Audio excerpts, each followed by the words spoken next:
If you could, there we go. Thank you. All right, well, let's get started. Got a few things on the agenda today. Start off with Jenkins, Daph. You item? I've worked on it a bit. I thought I had it working, but it isn't. I will continue to work on it this morning, and it'll be highest priority right now. Okay, great. Yeah, Sean is absent today, but that is the one thing he asked me to convey in his absence is to get progress on OnoSlip Go. Yeah. So it sounds like you're on it. So Yeah, I'm on it. It should have thanks. been fixed a while ago. I don't understand why it's failing, but I will by the end, as soon as I can. Okay, awesome. It's Thank number you. one priority. Anything else, Sarah? Nothing from me. Okay. Well, while we're on Jenkins here, just generally, I know there's been a recurring failures being reported to the Jenkins channel. I thought it was an on-ramp thing, but it's not. Can someone say what the problem is and what's being done about it? Tom?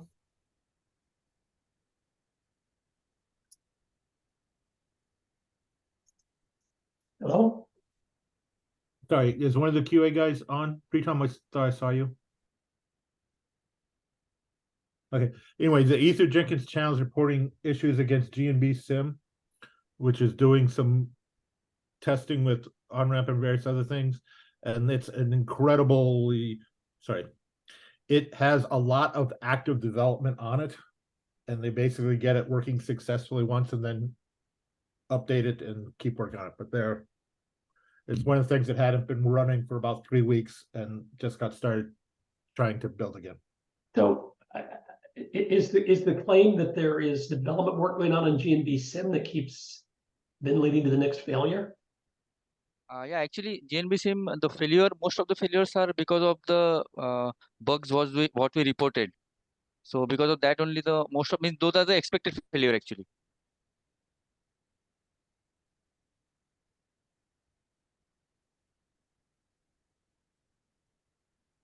So so you're running GNB Sim off the container. You're not building fresh ones. So this is bugs in the current known bugs in the current GNB Sim container image. I don't see those bugs on on-ramp. So are you testing No, we're testing this on AIB only. Means GNB Sim, what the automation we are doing, and the failures, those are observed on AIB only, not on RAM. Means Ether RAM. Yeah, so I still don't understand why you would be seeing those failures and I wouldn't. That on-ramp wouldn't. Let me discuss with the team and I will update you by tomorrow. Okay, thanks. Yeah, thanks.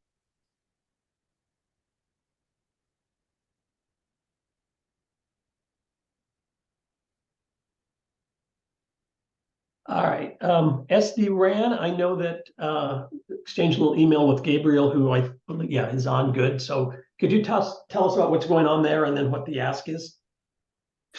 Sure. Hi, everyone. As part of this project that we are kind of finalizing, we develop a new RAN slicing management X app. So the ONOS project already has an RSMX app. That RSMX app is for 4G and uses a proprietary service model. So the RSMX app that we developed is a lot based on the previous RSM, but the two primary components is that we are using the CCC service model, which is a service model standardized by the ORAN, and also is meant, of course, being a standardized CCC service model, is meant for 5G. And that's what we have been using and testing using OpenAir interface to managing slices, primarily for policy ratios. And the ask, by the way, is just to create a repo so you can load, you can make it available on the ONOS project. Yes. Yeah. So yeah, that's the well, of course, it would be just the creation of the repo. That would be an empty repo, and then of course I could kind of submit an like PR, or I don't know what is the process for that for this specific case. That since it is like an starting from an empty repo, I don't know whether that makes sense doing a PR or just pushing the code in there. But it would be good to have some type of review process involved in there. Also, Larry, should we have, or Gabriel, we work with specific version of the OAI stack, right? And specific radio, specific USRP, right? We should also have some documentation to make sure someone could recreate the setup and use it, right?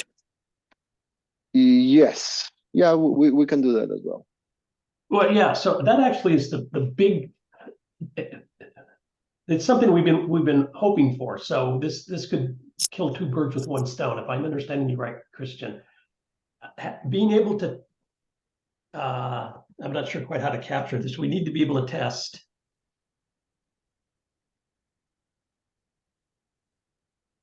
And you're doing the testing on OAI, so that means we're using added to support that. Yeah, we're using OAI. I mean, specific version of OAI, specific version of the radio, USRP radio and firmware, right? And specific devices also. Yeah.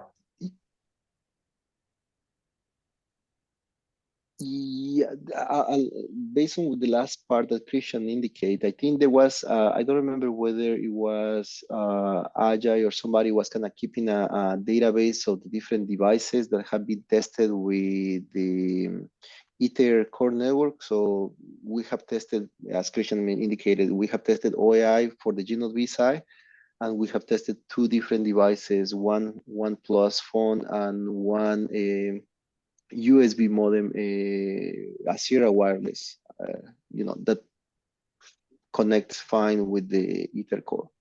So you can add those devices to the list of tested devices with that work with the Ether core. Right. So being able to replicate the tests that you're doing feels to me like the heaviest lift part of this.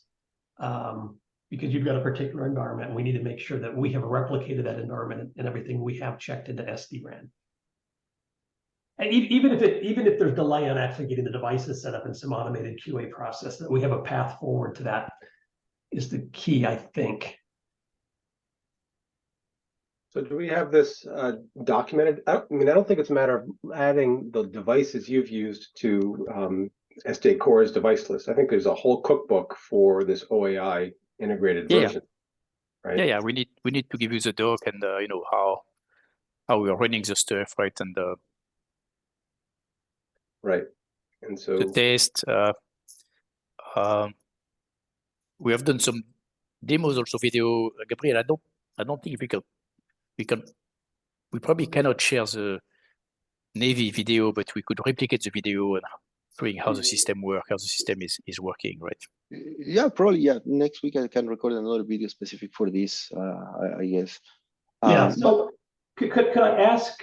I mean, we don't have a firm procedure here, so we're kind of blazing trail here.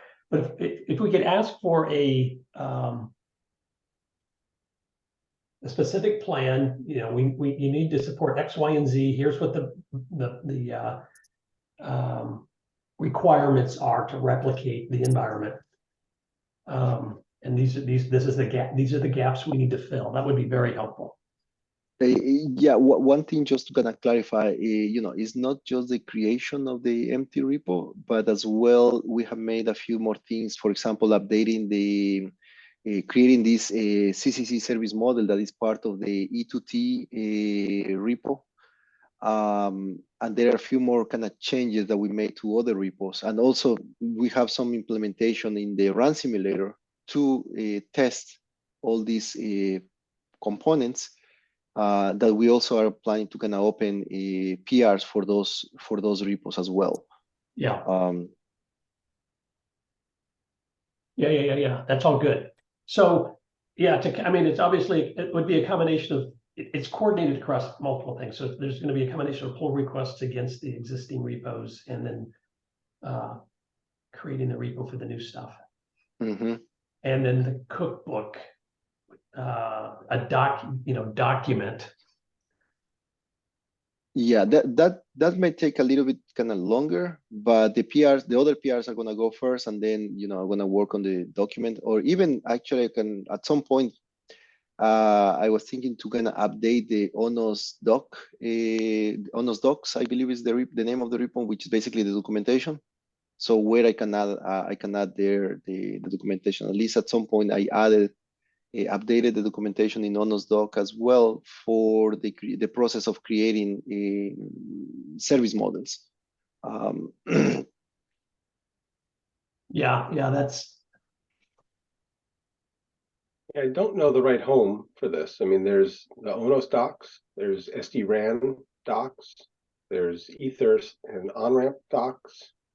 Well, that's a good point. There are multiple. I mean, the whole end-to-end involves many things, right? It involves the GNOD, in this case OAI, UEs, involves the RIC, and involves the core network as well. And even in our case, we also made changes into the ROC GUI to kind of manage policy ratios from the GUI itself to send to the GNOD through the RIC. So this is why I would recommend not starting by modifying existing docs. In fact, this may even be a requirement for getting all the pull requests synchronized. It would just be good to have a summary of everything you've just walked through, Mm-hmm. a Google Doc or whatever, so that we do see all the end-to-end moving pieces, and then we can plan as to how to integrate all of them. Sure. Yeah. We can Mhm. internally work Yep. with Suresh on creating that document. Yeah, I mean, it's interesting. It's obviously touching ONOS in several ways. It's touching, if you want to integrate with SD core, that means you're probably integrated it with on-ramp or Ether to box, ROC. Yeah, lots of parts. Yes. This is what makes this so challenging, but also interesting. Yeah. So I don't know what to call this. Well, I guess I already said it. We need the, let's call it a planning doc. Mm-hmm. It addresses all the end-to-end issues. Yeah, I guess what I was hearing earlier is that you wanted to see the PRs, kind of accepted before the documentation, but I'm wondering if that's the right order. I'm wondering. Yeah, I would turn that around, because I think we want to get the pull requests executed. First. No. Well, I was thinking that I would like to see that. I don't know that this is going to have backward compatibility issues. Hopefully not, but want to see what that whole sequence is, so that we know A, how to sequence it, B, how it's going to affect everything else. Suddenly we could have a change to ROC that causes everything to fall over. I don't know. yeah, so well, at least the thought process that we had is to open the PRs, and then the PRs just need to be there open. They don't need to be merged yet, right? So having the PR opens, then have the document, and then if somebody wants to test this before the PRs are accepted, so they can just clone that specific PR or from the user's branch, clone the repo from there, right? So, but the PR should be need to be open there, so somebody who wants to test this before the PRs get accepted, so they can do that. They can have access to the changes themselves, not just the end-to-end system, how it is working. Yeah, thank you. And then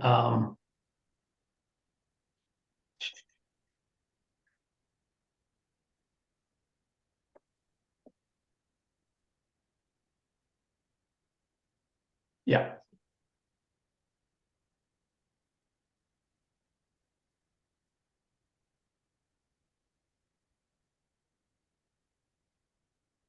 Do we have a name for the repo that needs to be created? So something that I was kind of discussing with Woojun in the past, probably would be ONOS-RSM-5G. So just, adding that would be the most kind of like a reasonable name. Okay. And self-explanatory. Okay. So notice RSM, what was it again? 5G.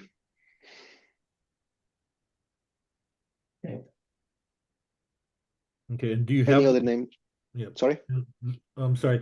I just want a couple of repos that are going to be associated with those changes. Your other PRs to existing repos, just so I can shadow and duplicate the permissions on the repos that you're already using. Probably the E2T, I guess. ONOS-E2T.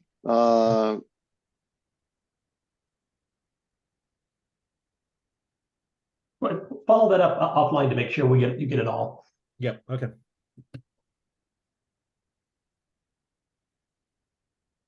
Okay, good. Thank you, Gabriel. That's good news. What do we think about trying to replicate or test this? Or should we be asking the QA team to build this environment? And if we were to do that, we also need, I guess, a software-defined radio, which is what I'm presuming you're using, and whatever UEs you used. For the SDR, we're using a USRP X310. The daughter boards have to be the 160 megahertz, because if you use the 40 megahertz, you're gonna get into trouble. So that's kind of like a learning that we went through this project. We have again one OnePlus phone. I can provide the specific details, and it was easier to use these 5G USB modems, which is blah, blah, blah, where I have it here. It's a Sierra Wireless EM9191. Larry, we can send you. We can send you the specifics. We can send you all the links. Please put that in the document. But also, I think, Larry, what I just heard is they have a USB 5G modem, which we've been looking for. Well, yeah, it's the one OAI load software onto, yeah. But yeah, my understanding, Christian, correct me if I'm wrong, is that this includes some software that we have not had access to that kind of finishes the end-to-end path. Is that? No. We'll have access to everything. Oh, okay. The only thing we don't have access to is what is, some security stuff for the Navy, which we also don't have access to, by the way, right? Only NEU has access to it. But you'll have access to, the end-to-end setup here. Yeah, so kind of back to where Timon was. This serves a dual purpose of completing an end-to-end path for SD-RAN, even independent of your new work that we've been missing. And I bet by we, I mean easy for everybody else to replicate. There is undoubtedly, you and Wuzhong can do it, but it's not been widely replicated. Having that recipe is going to be great.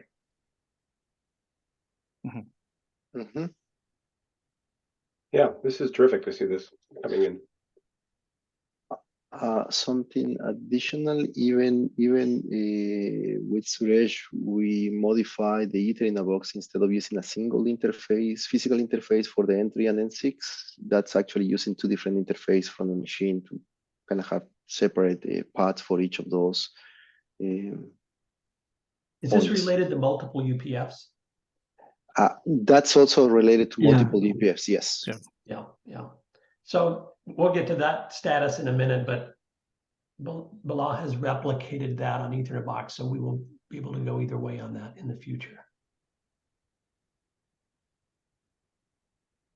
Okay, this is great, and it's important enough that we need to, and it might be more involved than we can afford to cover in every TST call. So we might want to. This might be an opportunity to, I don't know, fork a little standing committee or something that tracks this and reports back on progress and so on. a working group or whatever. Would it make sense ultimately to think of this as sort of an on-ramp option, Larry? Well, I would like to see it get there, yes. But it's, yeah, maybe, yeah, sure. But it might be self-contained enough and have enough of its own complexity that all I want to point out is that there's a lot of moving parts here, and we want to make sure that we're giving it its due diligence and paying enough attention to it. And it might require more than the 10 minutes of status report once a week at a TST call. Yeah. My comment had nothing to do with spinning out a sub working Yeah, group. yeah. No, this is a missing piece for on-ramp that I've been trying to connect the dots on. I guess where I was going is that I know or understand that Wujun's been working on some on-ramp option for bringing in SD-RAN in a box, and wondering how this aligns with that or doesn't. Well, that would be, so yeah, so that would be one way of deploying this. Because and I don't see him on, but he said last told me he's making progress on it, that we would have an end-to-end, he would start with RANSIM. So he would have RANSIM, SD-RAN with the RIC, and SD core connected end-to-end. And then the next step would be to take what he's done and add the OAI endpoint to it, radio to it. But we don't have a status. I put this on the agenda, but we don't have a status report for it.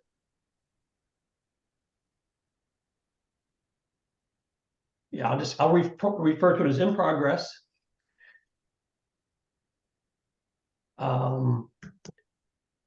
Will include RAN SIM, but not OAI. And then that dovetails with the OAI.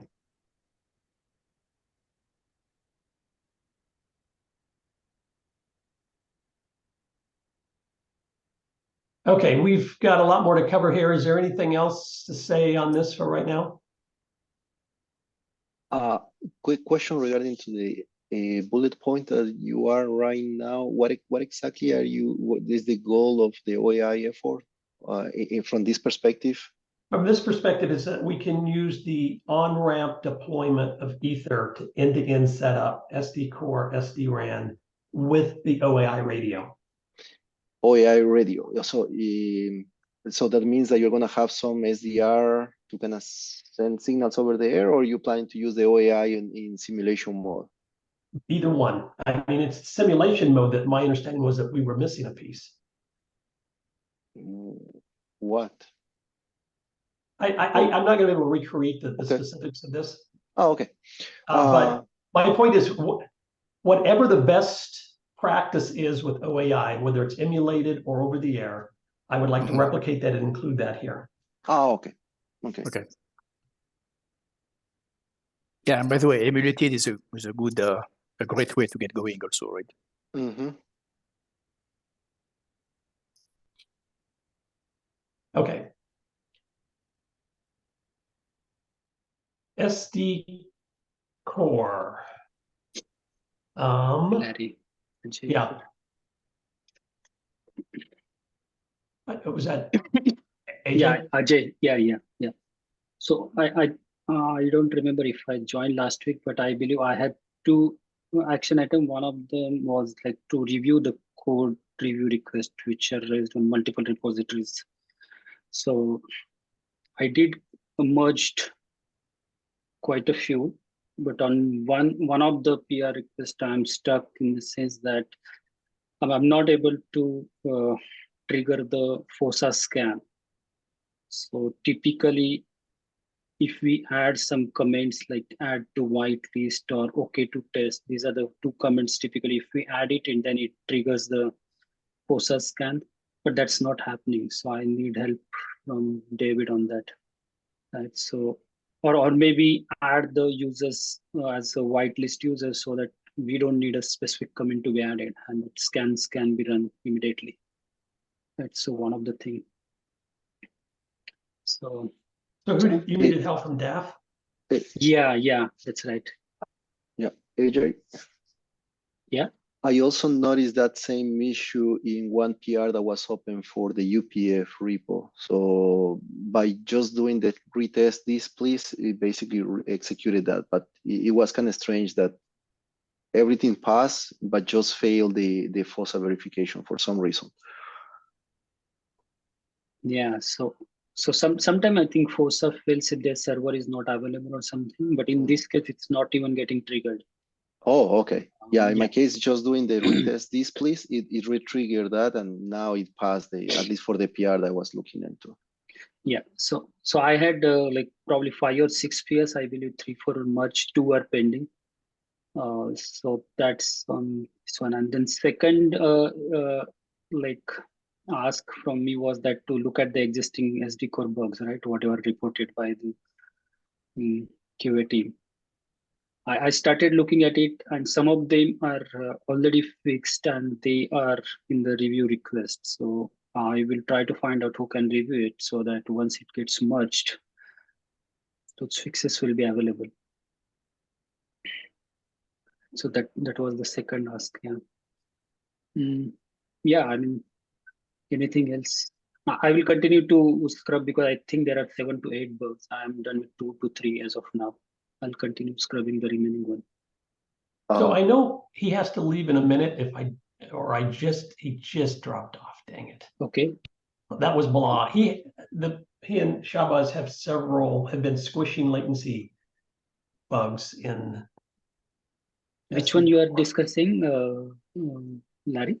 The second one, the Purdue squashing latency. Yeah. So I see. Okay. I don't. So I assume, or I shouldn't assume. I know they've been doing that because they've been working on their paper. We will hear about that work somewhere down the line, not just yet, but in the coming weeks. But in the meantime, there are several improvements they've been making, and I don't know if you've seen them or not. Yeah, I mean, I join typically their meeting once in a week. I have seen the various changes they have done, but they're still not. On one part, they have optimized, which is the 5G user registration. They have optimized, but the service request path still doesn't give the expected result, and it's found that there is some underlying design issues in the SD core, which is stopping them from getting the better gain when number of pods are increased, right? Or when scaling is done, they don't get the linear improvement, or improvement is not significant. I mean, so that's still work in progress. Yeah, work in progress. And there is also Iftekar from our team also jointly working with them. So, maybe not next week or in a couple of weeks, we can come back, because I can come back and give some details here on their. Yeah, I've asked Shabazz to present their work, and they were under paper deadline, but now now it's been pushed. They didn't quite wrap it up, so they got a little bit. They're still got a few more things in progress, but yeah, we will definitely do that in the coming weeks. And unfortunately, I was hoping we could squeeze it in, but I do know that Blah has a class, and so he's only able to make the first half of the call. We should have moved this earlier. So a couple of weeks ago, we had a throughput report. I was hoping to get the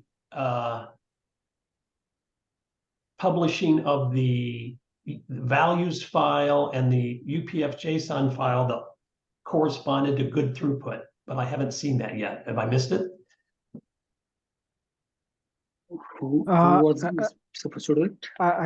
Yeah, actually, I had a meeting with Pritham and sorry, the other I forgot that. Kunal. So and we went through the files and the configurations, everything is okay. But what we do see is even without UPF, the throughput was limited in the normal environment itself. I think it was probably because of the AWS infrastructure and other any kind of things. So what I get is probably they will first improve that and fix that issue. Then we can try with the UPF. So I think that is nothing. Actually, Mhm. we after that we tried the same thing on Okay. our local setup in Okay. Pune lab, and we got around 750 Mbps up and down Oh, with okay. AF packet Okay. itself. So I will just Oh, share that document with here. okay. That is good. Last week I was unable to join, so I don't know. No, no, Yeah. no. Means Okay. by last 2 days only we were able to make all the setup and make this Oh, okay. make this document. So So I how shared can the we see the proper settings that get those numbers? Where is that available? uh, Oh, but yeah, please. the default values with which we were able to get this throughput. Yeah, with default value and the changes means that slice changes those you made means like Mm-hmm. 2 GB those things only. But means uh, uh, all the changes are there which you did only the that Mm-hmm. except SRIOV and DPDK. There So, only Oh, AF okay. packet and the Mac VLAN is there, not so SRIOV. when you said they're there, where is there? I'd like to replicate the experiment. I just don't know where to find the proper settings for the values override file. In SD core 5G YAML file, SD Core 5G, YAML file, yeah. it is the default YAML file. I Yes, don't, that is the one used. that doesn't make sense just because I know how many things are turned off in there, including SRIOV.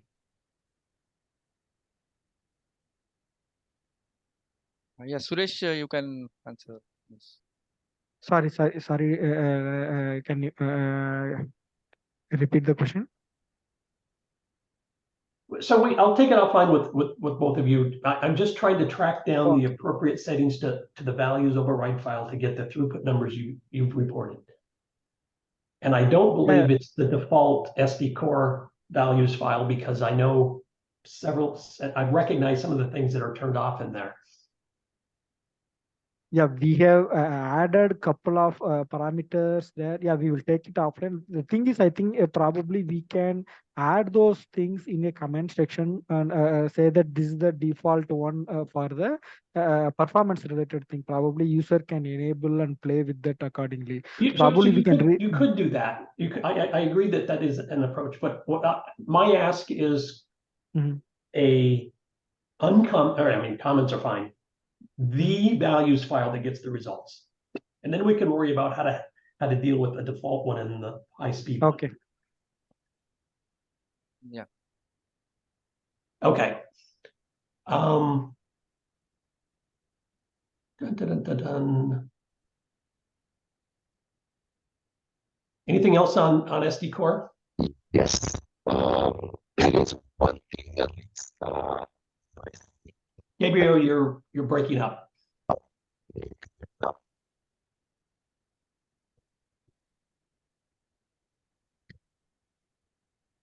And now we can't hear you if you're trying to And now talk. we can't hear you at all. It's like your the battery was dying. It's probably resetting or rebooting the machine. Well, we'll come back to it if he comes back on.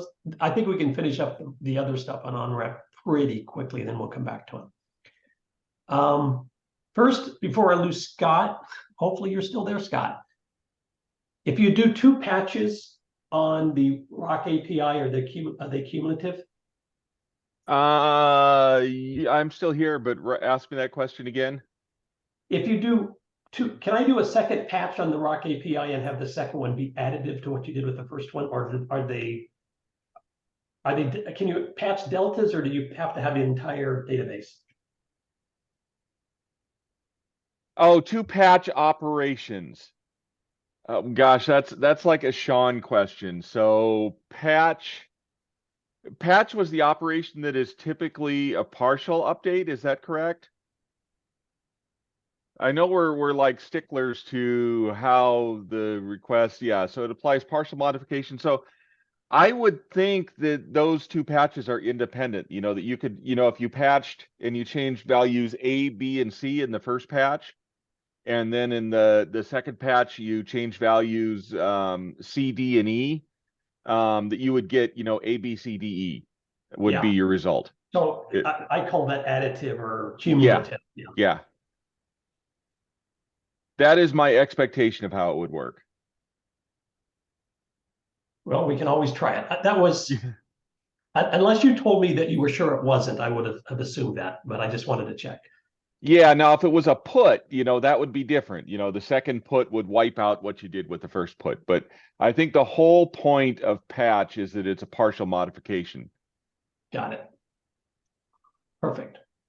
So just the FYI here is that we have the multiple UPFs, but to take advantage of it, you have to update the models to include those new UPFs and to map slices onto them and to map device groups onto those slices. And we wanted to do that with a second patch as opposed to one big patch. Yeah, I think that's fine. I mean, we tended to tend towards those mega patches, but that was never intended to really be the only way to do things. It was always intended to be that you could break things up into smaller operations rather than have to do everything at once. That was kind of a convenience for, bootstrapping. But yeah, definitely you should be able to do more than one patch operation like that. Thanks. Now, let me know if it doesn't work. Yeah, okay, I will definitely do that. Yeah. Second is an ask of the QA team. All of the on-ramp builds are all great and they seem to be stable, but it would be good to do a functionality test after you bring it up. And that could be as simple as verifying that the simulator produced the expected output. There are additional things that we could add over time that sort of approximate the API test.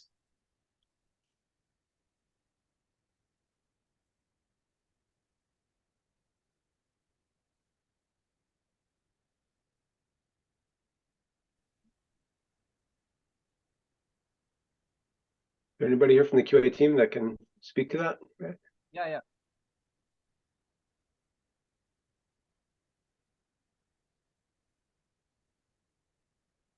I will take it up. And this is sort of planting a seed and then we can take up the details online. Sure. Third bullet is in bringing up the GNB that I have, the Sericom one, I've always used SIMs that I inherited from AJ, and I don't know where he inherited them from. I have not actually burned my own, but I'm trying to replicate how to do that. And it's not trivial because you're dealing with what is traditionally a secured piece of data. I don't know all the details, but it's probably PKI'd all the way back out to the operator. So how do you inject yourself into the middle of that? It turns out that SRS RAN has replicated that, and I've got some SIM cards on order from them. Comes with the necessary administrative keys, and it's what Princeton has been using, and so I saw it work for them, and I'm just trying to replicate that. But it's kind of a necessary step if anyone else is going to bring up their own GNP radios. That's more. So That's just FYI. Larry, this is about the writing SIM cards you're saying? Yeah. Okay. So, and this is some new software and new SIM card burn device they have? Yeah, I'll get it documented in the unwrap documents, but it's a pretty slick process. They send you the card with an IMSI pre written to it. Oh, I see. But you were able to overwrite the IMSI so that you can use it in your configuration, but take advantage of everything else that's on there. Okay. I think the one which we were using was like simple. Only thing is it requires a Windows machine. Yeah, and the second part of it is I've got it running on a Linux box, so I don't have to reproduce the Windows. It's got it. Okay. Again, I will get it documented, and it's to a first approximation, I'm just borrowing what SRS RAN has been doing. Can you hear me? No, we cannot. No. Oh, fine. Still garbled. Very bad, Cannot. Gabriel. We cannot hear anything. Do you have a different microphone you can try, Gabriel? Him here.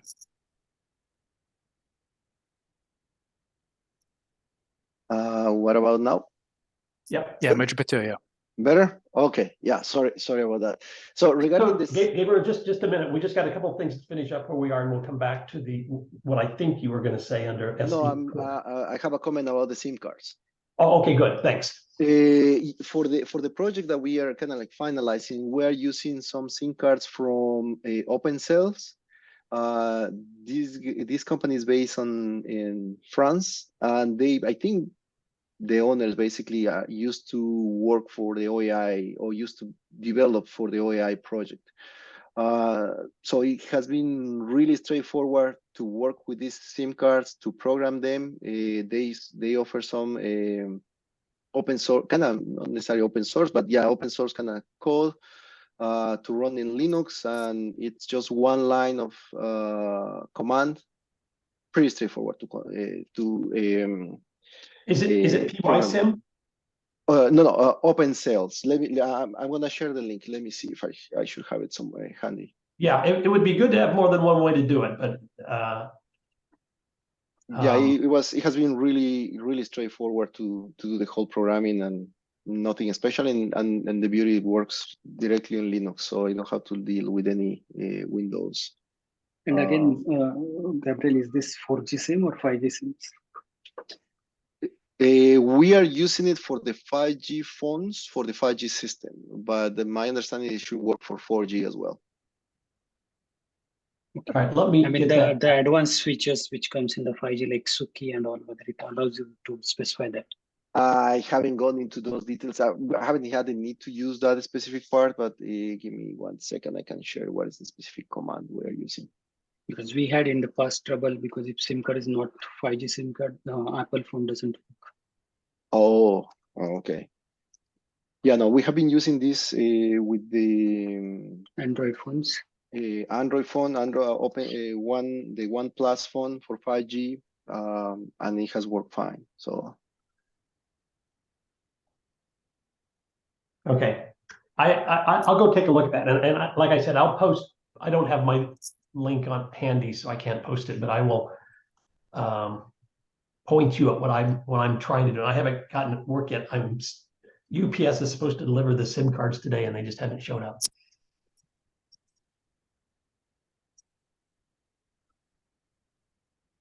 Yeah, yeah. The approach that I'm using uses PYSIM. Okay, next bullet is Moso Labs now has a 5G outdoor small cell that they want to work with ONF to certify. So we need to find a place to do that. So I'm just going to throw that out there for now. And if you have an approach to that, let me know, and we'll talk about what the opportunity is and what it would mean. The deal about outdoor is you are a greater chance you're going to interfere with people are going to notice. And finally, there's going to be a merge in the multiple UPF any day now.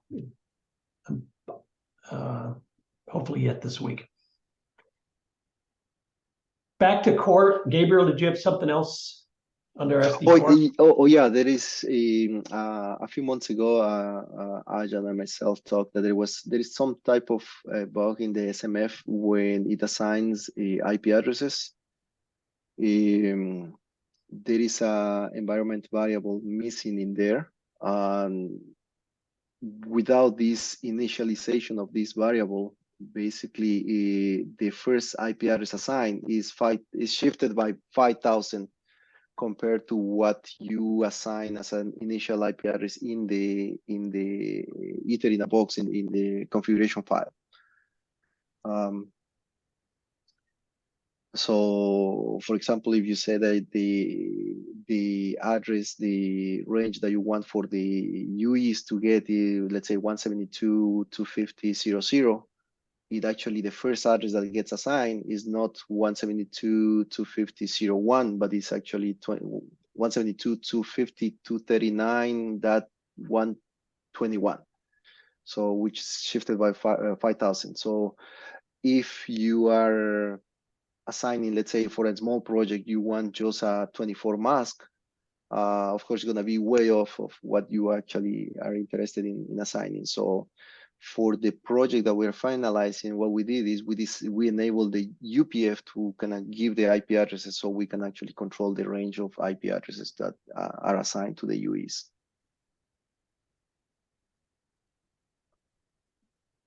Is this the right approach, or is it just a workaround because of the bug? I think that was modified when the capability of deploying multiple SMFs was enabled. I think that kind of like formula to compute the IP addresses was introduced. But again, it wasn't initialized. It assumes that there is an environment variable, but it doesn't. That variable doesn't exist. Okay, now I see.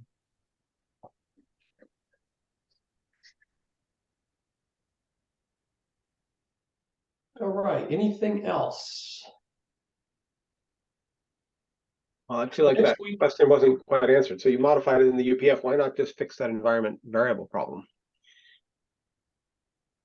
Yeah, that's what I'm just thinking, Timon. Let me just recall. I remember like few months back this was discussed with Gabriel. Yeah, If it exactly. requires Helm chart changes to set the right Helm variable as a default value, I think we should better do that. For our Right, yes, so, for our case, it was we didn't want to spend that much time because we need to, in this specific case, to fix the issue, we need to modify the SMF and then update the Helm charts and so on. So for us, it was straightforward just to enable the UPF for the UPF to give IP addresses. So that helps us for us moving forward faster in a faster way. But this is something that at some point needs to be fixed. So I think there are multiple changes have gone in. Like one of the SMF pull request is pending. Once that gets in as a part of Helm chart update, I will look at this thing and update the Helm chart to initialize the value. Right. So that way we don't leave it as is. So we'll take your time. I'll just create a ticket for this so it doesn't slip. Cool. So just as a matter of process, I guess. So did Jira get opened for this? No, it is not open now. Just like since after a long time, like Gabriel is bringing up this point, I'm about to create it now on the Aether Jira. Yeah, in our case, I mean, we didn't also kind of mention anything about that. It was just like a comment that Ajay and myself were talking about, and I was telling him that I see this kind of strange situation. But for us, it was not a blocker, but it would be good at some point to kind of address that. But it's not a high priority because in general it's working, right? Got it. Yeah, I'm just pointing it out that you should feel free, and the whole community should feel free to use the Jira and to to record things like this so they don't get lost in the shuffle. Got it.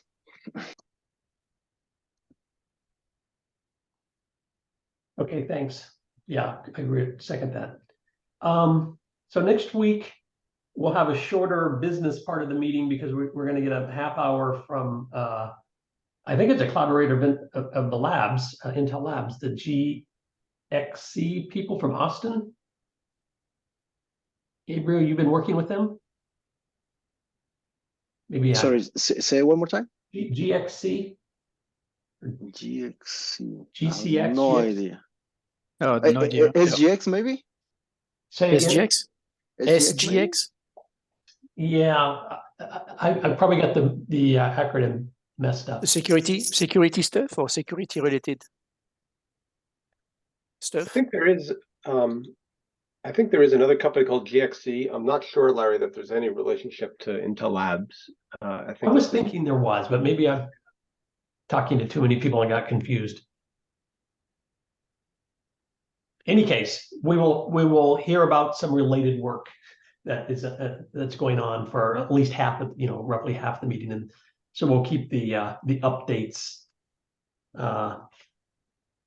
And just as a reminder, this was sort of a, you know, we can always change our mind, but every other week or so, you know, once a month, we might just have a presentation from someone that so we get broad access to the community. Yeah, that would be great. Yeah, that's the people that are, if assuming next week is October 3rd, maybe I'm off by a week. Yeah, looks like you're right. Yep, good. Yeah, gxc.io. Okay, any case, thanks everybody. See you next week. Okay, thank you. And bye, Ron. Thank you. Bye. Thank you. Bye. Bye, everybody. Bye. Bye.